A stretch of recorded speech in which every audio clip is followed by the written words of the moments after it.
മഹേഷേ, ആ ചന്ദ്രേട്ടന്റെ വീട്ടിൽ പുതിയ താമസക്കാർ വന്നു. അവിടെ ഏതാണ്ട് ലൈറ്റ് കത്തുന്നില്ലെന്നോ ഫാൻ കറങ്ങുന്നില്ലെന്നോ ഒക്കെ പറയുന്നു. നിന്നെ കാണുവാണെങ്കിൽ അവിടം വരെ ഒന്ന് പോയി നോക്കാൻ ചന്ദ്രേട്ടൻ പറഞ്ഞു. രാവിലെ ചായ കുടിക്കാൻ ഹോട്ടലിലേക്ക് ചെന്ന് കയറുമ്പോൾ തന്നെ മഹേഷിന് അന്നത്തെ ആദ്യത്തെ ജോലി കിട്ടി. അത് നോക്കാൻ ചേട്ടാ, പുതിയ താമസക്കാര് എവിടുത്തുകാരാ? ഇവിടെ അടുത്തെങ്ങാനും ഉള്ളവരാണോ? ഏയ്, അവരങ്ങ് തിരുവനന്തപുരത്തു നിന്നാണ്. ഇവിടെ വില്ലേജ് ഓഫീസിൽ ട്രാൻസ്ഫറായി വന്നതാ. കക്ഷി ഒരു മാധവൻ. ഇനി 1 വർഷമേ റിട്ടയർഡ് ചെയ്യാനുള്ളൂ. അതുകൊണ്ട് ഇവിടെ വാടകയ്ക്ക് നിൽക്കുന്നു. ആ ഓക്കെ ചേട്ടാ, ഞാൻ പോയി നോക്കാം. ചായ കുടിച്ചിറങ്ങി നേരെ അവിടേക്കാണ് പോയത് മഹേഷ്. പഴയ മോഡൽ ഓടുമേഞ്ഞൊരു വീടായിരുന്നു അത്.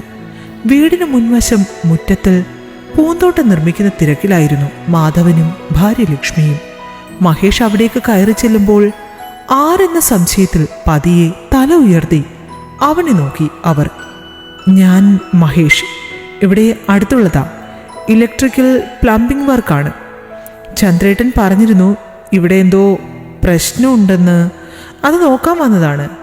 ആ ഓക്കെ, ആളെ മനസ്സിലായില്ല. അതാ മഹേഷ് വന്നോളൂ. ഇവിടെ 1-2 ലൈറ്റുകൾ കത്തുന്നില്ല. പിന്നെ അകത്ത മുറിയിൽ ഒരു ഫാനും കറങ്ങുന്നില്ല. ഈ സ്ഥലത്ത് പുതിയതായതുകൊണ്ട് ആരെ അത്ര പരിചയമില്ല. അതാ ചന്ദ്രനോട് തന്നെ പറഞ്ഞേ. മാധവൻ പതിയെ പുഞ്ചിരിയോടെ അവൻ അരികിലേക്ക് ചെന്നു. ഇവിടുത്തെ വയറിംഗ് ആകെ പോയി കിടക്കുക ചേട്ടാ. ഈ അടുത്ത് മെയിൻ്റനൻസിന് വന്നിരുന്നു ഞാൻ. പഴക്കമുള്ള വീടല്ലേ, ഇനിയിപ്പോൾ റീവയറിംഗ് ചെയ്യുന്നതും അത്ര പ്രാക്ടിക്കലല്ല. എവിടെയാന്ന് കാണിച്ചു തന്നാൽ ഞാൻ കയറി നോക്കാം.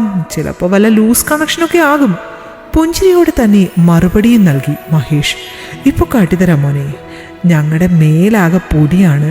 മോളകത്തുണ്ട്, അവള് കാട്ടിത്തരും. മോളെ, നന്ദനെ.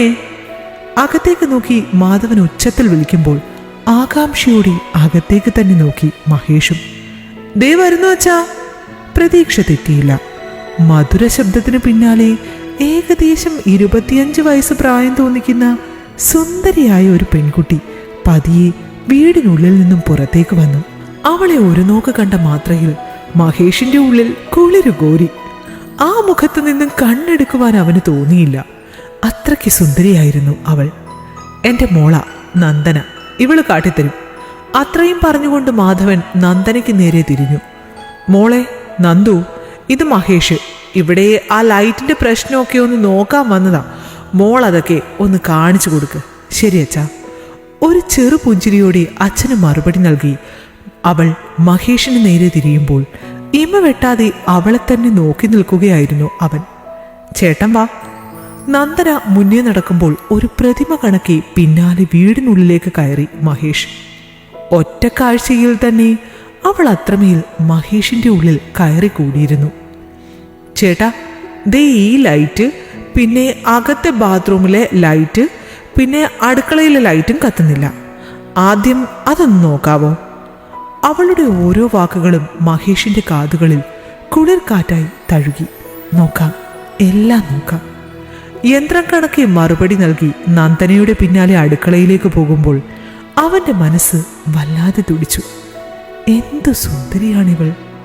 ഇവളെ ഭാര്യയാക്കാൻ കഴിഞ്ഞിരുന്നെങ്കിൽ. അവന്റെ ഉള്ളം വല്ലാതെ കുതിച്ചു. അടുക്കളയിലെത്തി ലൈറ്റിലേക്ക് കൈ ചൂണ്ടി നന്ദന എന്തൊക്കെയോ പറയുന്നത് ഒരു മുഴക്കം പോലെ മാത്രമാണ് മഹേഷ് കേട്ടത്. ഹലോ ചേട്ടാ, ചേട്ടൻ വേറെ ഏതെങ്കിലും ലോകത്താണോ? തന്നെ തന്നെ ഇമവെട്ടാതെ നോക്കി നിൽക്കുന്ന മഹേഷിനെ കാണുകെ നന്ദനയ്ക്ക് ചിരി വന്നു. എന്താ പറഞ്ഞേ? അവളുടെ ശബ്ദം കേൾക്കുകയാണ് അവൻ സ്വപ്നലോകത്തു നിന്നും ഞെട്ടി ഉണർന്നത്. ഒന്നുമില്ല എൻ്റെ ചേട്ടാ.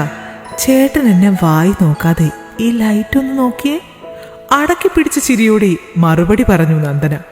ഒന്ന് ചൂളിപ്പോയെങ്കിലും ജാള്യത മറയ്ക്കാൻ വെളുക്കെ ചിരിച്ചുകൊണ്ട് പതിയെ അടുത്ത് കിടന്നിരുന്ന സ്റ്റൂളിലേക്ക് കയറി ലൈറ്റ് ചെക്ക് ചെയ്തു തുടങ്ങി മഹേഷ്. അവന് തൊട്ട് താഴെ ചിരി അടക്കുവാൻ കഴിയാതെ നിന്ന് നന്ദനയും. ആദ്യമായിട്ടാണ് കാണുന്നതെങ്കിലും മഹേഷിനെയും പ്രത്യേകം ഒന്ന് ശ്രദ്ധിക്കാതിരുന്നില്ല അവൾ. കാണാൻ സുമുഖനായതുകൊണ്ട് തന്നെ ആദ്യം ഒരു വായ്നോട്ടം എന്നോണമാണ് നോക്കിയതെങ്കിലും ആളുടെ നിഷ്കളങ്കമായ പെരുമാറ്റം കണ്ടപ്പോൾ ഒരടുപ്പം തോന്നാതിരുന്നില്ല. ചേട്ടൻ ഇവിടെ അടുത്തുള്ളതാണോ? അതേലോ, ഇവിടുന്ന് കഷ്ടിച്ച് 1 കിലോമീറ്റർ. ശ്രീദേവി ടീച്ചറുടെ വീട് ഏതാന്ന് ചോദിച്ചാൽ എല്ലാവർക്കും അറിയാം. എൻ്റെ അമ്മയാണ്. ജോലിക്കിടയിൽ തന്നെ മറുപടി നൽകി മഹേഷ്. ഇത് സ്ഥിരം ജോലിയാണോ അതോ സൈഡ് വർക്കാണോ? അവനെപ്പറ്റി കൂടുതൽ അറിയാനുള്ള ആകാംക്ഷയിൽ വീണ്ടും ചോദ്യം എറിഞ്ഞു നന്ദന. ഏയ്, സ്ഥിരമല്ല. ഇതിങ്ങനെ വല്ലപ്പോഴും മെയിൻ്റനൻസ് ഒക്കെ പോയി ചെയ്യാറുണ്ട്. ഞാൻ ദുബായിലായിരുന്നു. വീട്ടിലമ്മ ഒറ്റയ്ക്കായതുകൊണ്ട് ഇനി തിരിച്ചു പോന്നതാ.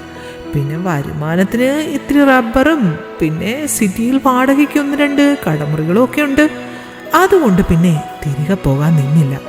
ആ മറുപടി കേൾക്കെ അല്പം സംതൃപ്തി തോന്നി നന്ദനയ്ക്ക്. ആളപ്പം മോശക്കാരനല്ല. ആത്മഗതത്തോടെ അങ്ങനെ നിന്നു അവൾ. ആ സ്വിച്ച് ഒന്ന് ഓണാക്കോ?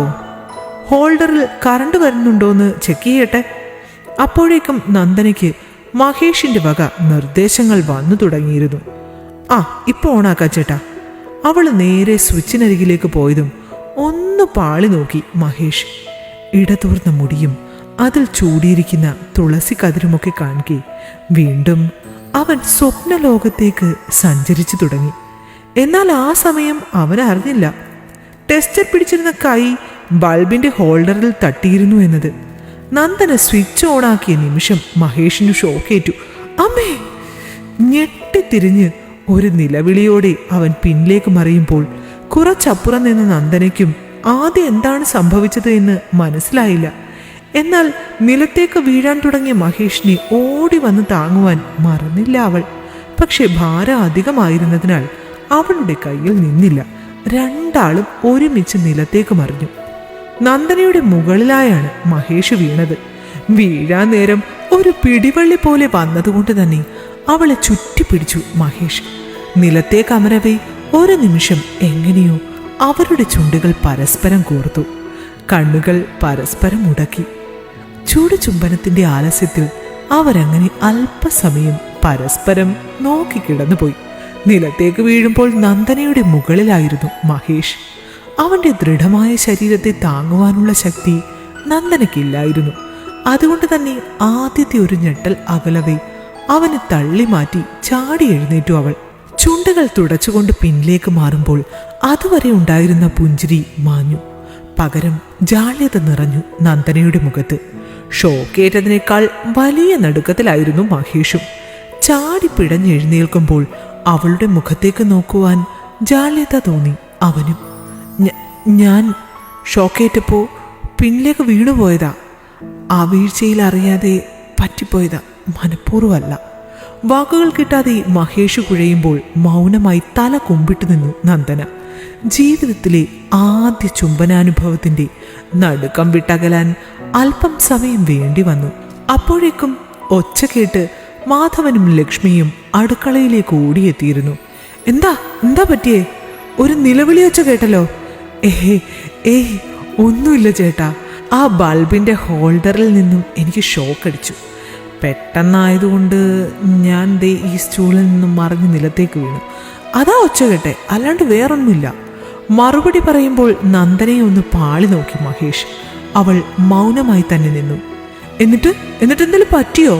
ലക്ഷ്മിയും ആദിയോടെ മഹേഷിനരികിലേക്കെത്തി. ഒന്നുമില്ല ചേച്ചി. അവരോട് പുഞ്ചിരിയോടെ മറുപടി പറയുമ്പോൾ നടുവിന്റെ വേദന തിരിച്ചറിഞ്ഞു മഹേഷ്. അപ്പോഴാണ് ലക്ഷ്മി മറ്റൊന്ന് ശ്രദ്ധിച്ചത്. അയ്യോ, ദേ ചുണ്ടിൽ നിന്ന് ചോര കിനിയുന്നു. എവിടെയേലും ഇടിച്ചിട്ടുണ്ടാകും. മഹേഷും അപ്പോഴാണ് അത് ശ്രദ്ധിച്ചത്.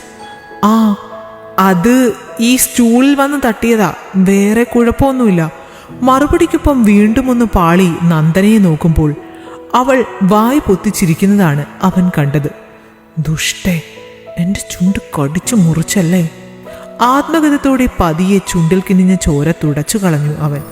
ഇച്ചിരി നേരം റെസ്റ്റ് എടുക്കുമോനെ. മോളെ, നീ ഒരു കാപ്പി എടുത്തേ മഹേഷിന്. അച്ഛൻ്റെ നിർദ്ദേശം കേട്ടപാടി വേഗം പാത്രമെടുത്ത് തിരിഞ്ഞു നന്ദന. മാധവനൊപ്പം ഉമ്മറത്തേക്ക് പോകുമ്പോഴും ഒന്ന് തിരിഞ്ഞു നോക്കാൻ മറന്നില്ല മഹേഷ്. ടൈമിംഗ് കൃത്യമായിരുന്നത് കൊണ്ട് തന്നെ വീണ്ടും രണ്ടാളുടെയും മിഴികൾ ഒന്നു കോർത്തു. റെസ്റ്റൊക്കെ കഴിഞ്ഞ് പിന്നെ ഓരോ പണികളായി ചെയ്തു തീർക്കുമ്പോഴും ഇടയ്ക്കിടയ്ക്ക് പലവട്ടം മഹേഷിന്റെയും നന്ദനയുടെയും മിഴികൾ തമ്മിൽ ഉടക്കി. ഒടുവിൽ ജോലി കഴിഞ്ഞ് പോകാനിറങ്ങുമ്പോൾ ആരും കാണാതെ മഹേഷിനരികിലേക്കെത്തി നന്ദന. സോറി ചേട്ടാ, എൻ്റെ പല്ല് കൊണ്ടിട്ട ചേട്ടൻ്റെ ചുണ്ട് മുറിഞ്ഞ് അല്ലേ? ഏയ് സാരമില്ല, അതൊരു ഓർമ്മയ്ക്കായി ഇരിക്കട്ടെ, തന്നെ ആദ്യമായിട്ട് കണ്ട ഓർമ്മയ്ക്ക്. കുസൃതി ചിരിയോടെ മഹേഷ് മറുപടി പറയുമ്പോൾ നാണത്താൽ വീടിനുള്ളിലേക്ക് ഓടി നന്ദന. വീട്ടിലേക്ക് കയറുന്നതിന് മുന്നേയായി അവളൊന്ന് നിന്ന ശേഷം തിരിയുമ്പോൾ അവളെ തന്നെ നോക്കി നിൽക്കുകയായിരുന്നു മഹേഷ്. അതെ ചേട്ടാ, എനിക്ക് ഫസ്റ്റ് ടൈം ആയിരുന്നു, പക്ഷെ സംഗതി നല്ല ഹോട്ടായിരുന്നു ട്ടാ, ആസ്വദിക്കാൻ പറ്റി. അത്രയും പറഞ്ഞുകൊണ്ട് അവൾ അകത്തേക്ക് മറയുമ്പോൾ ഉള്ളിൽ കുളിര് കോരിപ്പോയി മഹേഷിന്. എൻ്റെ ഭഗവാനേ, ഇങ്ങനെ ഇവളെ ഒന്ന് സെറ്റാക്കി തരണേ. ആദ്യ ചുംബനത്തിൻ്റെ ഓർമ്മയിൽ ഒരുപാട് പ്രതീക്ഷകളുമായി അവനും പതിയെ ആ വീട്ടിൽ നിന്നും നടന്നകന്നു. ഒരു പ്രണയം അവിടെ ജനിച്ചു. ഈ കഥ നിങ്ങൾക്കിഷ്ടമായെങ്കിൽ ലൈക്ക് ചെയ്യൂ. നിങ്ങളുടെ അഭിപ്രായങ്ങൾ കമന്റായി രേഖപ്പെടുത്തൂ. കൂടുതൽ കഥകൾ കേൾക്കാൻ ഈ ചാനൽ സബ്സ്ക്രൈബ് ചെയ്യൂ.